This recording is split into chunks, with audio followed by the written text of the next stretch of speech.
Hey, are you recording me? Yeah, dude, I'm doing a little bit of recording. I didn't give you permission to record me, man. Well, I don't feel like I always need permission. You know what? We're in a public area, and I want to ask you some questions. You want to ask me some questions? You know how much time I did already? I've done Time, 15 years of my life behind bars, like in prison? like in prison. Is that where you got those That's tattoos? exactly where I got these tattoos. Dude, well, I didn't know that before I turned on the camera, bro. Well, thanks for observing my acting abilities. Um, what would you like? You want to know about the 5 times that I've been in prison? So you were in prison 5 times. That's right.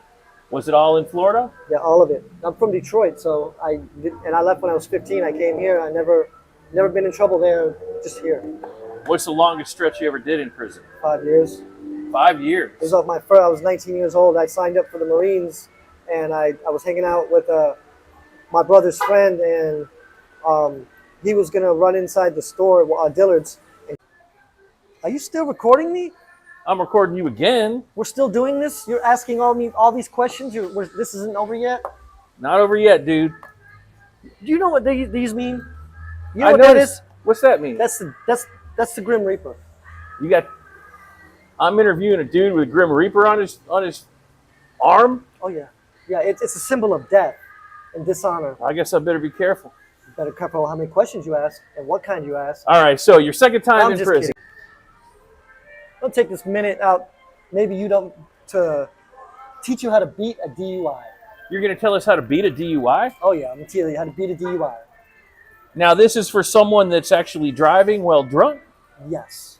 So keep a bottle, a fifth, a third, a pint, whatever. Are we still doing this interview? Yeah, dude, I'm recording you, man. I'm getting tired of this. So hurry it up. What do you mean you're getting tired of it, dude? Look. You know who I am, what I've been through, what I've done, what I've seen, what I've smelt. You've smelt weird stuff? Yeah, pretty bad. You smelt death? Death. What's up with that tattoo on your arm? Represents death. I got it in a chain gang. That's what we call prison, a chain gang. I got it for choking a guy out. Would you like to disclose to the audience that that was a scripted move? And oh yeah, I was just playing around with him. Like, yeah, just kidding. No, happily, it is a jungle out here though. Okay, so then what happened from there?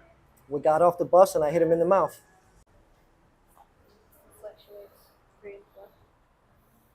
So what's up, man? So what's up, man? What's up? My name is Thomas. See this Grim Reaper? I'm gonna tell you about my prison experiences. A couple of really, really good ones. Gruesome. So when I did my first sentence, well, let me back that up. Let me give you how it goes down when you get to prison. So you get off what we call the Bluebird bus, and they strip all your clothes down. So you're with a whole bunch of men butt naked, next to each other. There's no room. You're arm to arm or tip to tip, whatever. So you get off, you line up, you strip down, and they come screaming like all right, tell us about it. Okay, so there's this thing called a $1.50. Or a buck 80, I'm sorry. A $1.80, what's that? So it's 180 stitches down the side of the cheek, usually done by a razor blade, and that's what it requires to get stitched up is 180. So the terminology is a $1.80. Well, the $1.80 didn't work out so well for the gentleman who was pulling it because he hit the man's jugular vein.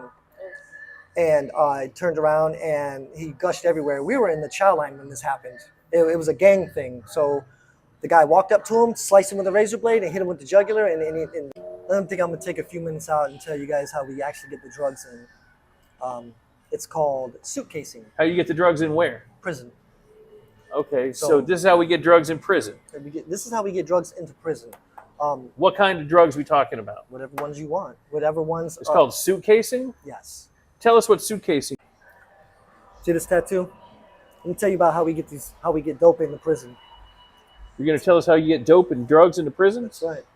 I'm going to tell you how to get you a correctional officer, fresh out of the school, young, green. What about prison sex next? Stay tuned. I'm going to tell you about this time where this guy had a girlfriend that was a guard, and he was prostituting her out in prison. But this happened in prison? He prostituted her out while she was in prison. She's a prison guard. And he's on one side. The adults are separate from the YOs, youthful offenders. Okay. Let me tell you about prison sex in prison. So this is how it usually goes down. There's no rape. it's non-existent. So, It happens, but it really doesn't. Like, it's not like what they make it out to be. So you got too many sissies wanting to just give it up for a couple commissary items. When you say sissies, what do you mean? Homosexuals, punks, fags, so the whole line of words I could use. You know what I mean? So you wanted to know about one of the best guys I ever met in prison? Tell us about some of your friendships in prison.